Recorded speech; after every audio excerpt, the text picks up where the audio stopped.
Matapos ang dalawang magkasunod na impresibong panalo, nang angas ng Pinas John Riel Casimero sa mga undefeated na sina Amnat Wenrong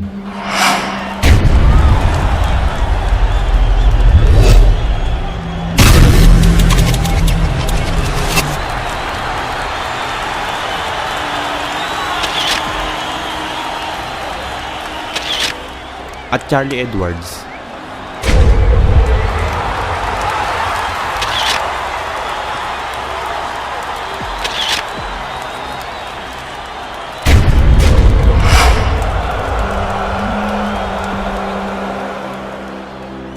Ay muntik na sanang maikasa noon ang isa sa pinakamalaking laban sa Super Flyweight Division. Ito ay sa pagitan ni Cuadro Alas at ng nooy pound for pound king na si Roman Chocolatito Gonzales. Ngunit sa kasamaang palad nga po ay hindi ito natuloy matapos malasap ni Gonzales ang kanyang kauna-unahang talo sa kamay ng underdog na Thai fighter na si Srisake Trongbisay.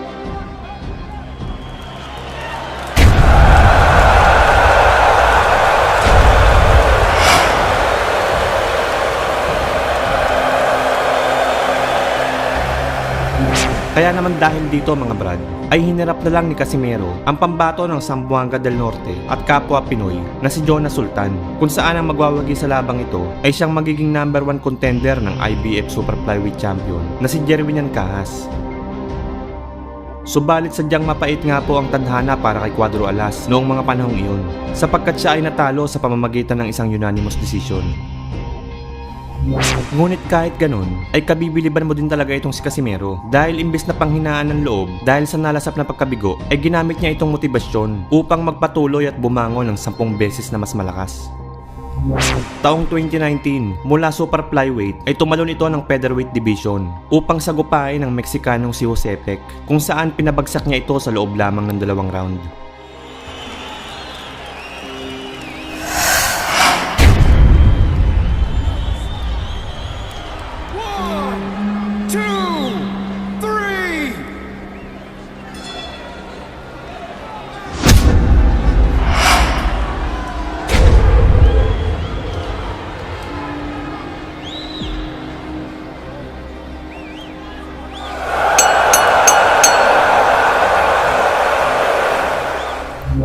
Matapos nito, isang taon lamang ang nakalipas ay muli itong bumaba ng dibisyon patungong bantamweight upang sunod namang sagupain ang Japanese fighter na si Kenya Yamashita, kung saan tinalo niya ito via technical knockout sa round 6.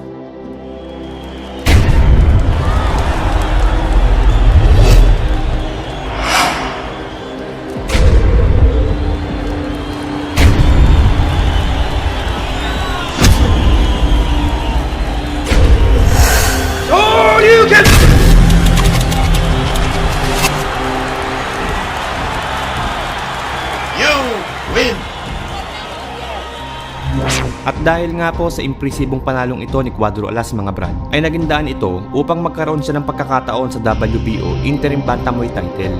At dito ay nakasagupa niya ang knockout artist na si Ricardo Espinosa Franco, isa ding Meksikano, na kilala sa alias na The Cobra.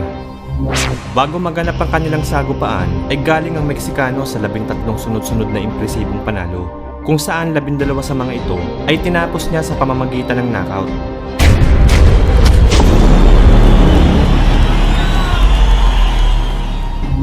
Naging WBO Latino Bantamweight Champion taong 2018 matapos niyang talunin ang Amerikanong si Daniel Lozano via technical knockout sa loob lamang ng 2 round. May impresibong record na 23 wins, 20 knockouts at 2 talo lamang. May napakataas na 73% knockout ratio. Kaya naman masasabi nating magiging isang napakabigat na laban ito para kay Cuadro Alas. Subalit sa mismong gabi ng laban ay tila nagmukhang mahinang nilalang ang knockout artist na Meksikano. Sa sabayan ng dalawa ay makikitang mas angat ang Pinoy sa lakas ng suntok.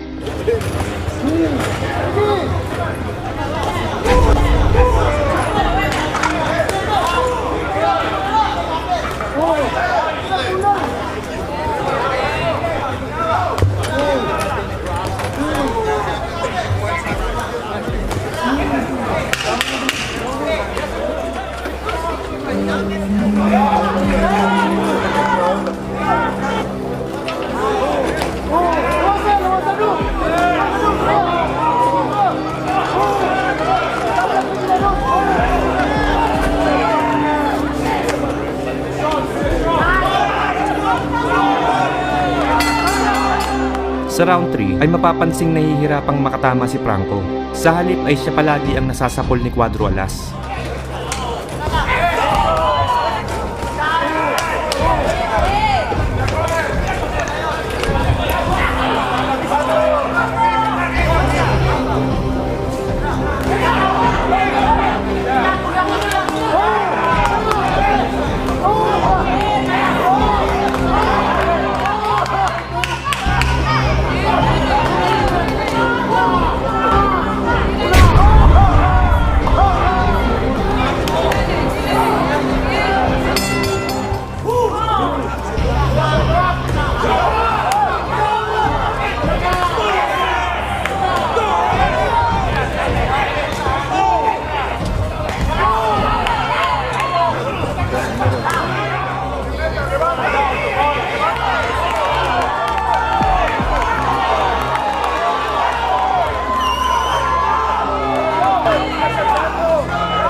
Pagsapit ng round 6 ay dito na unti-unting lumambot ang tigasing Meksikano dahil sa mga atake ni Casimero.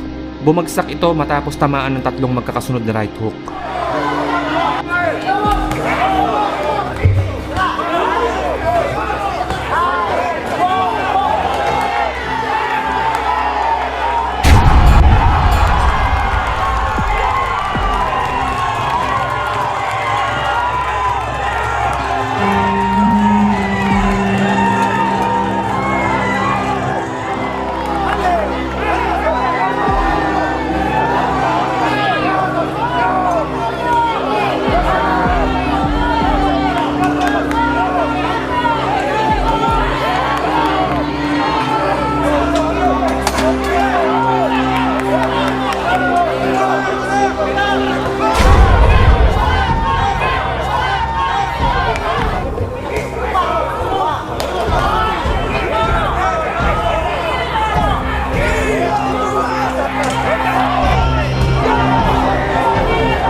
Sa sumunod na round ay bahagyang nakabawi ang Meksikano kung saan nakapag-connecta rin ito ng ilang malilinis na patama kay Casimero.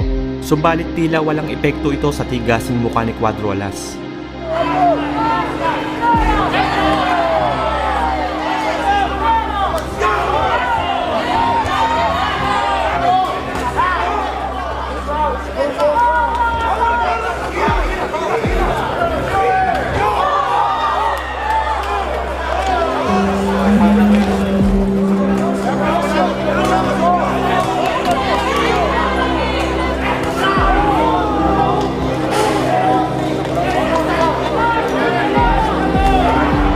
Sa round 12 ay dito na tuluyang binaklas ni Casimero ang knockout artist na si Franco.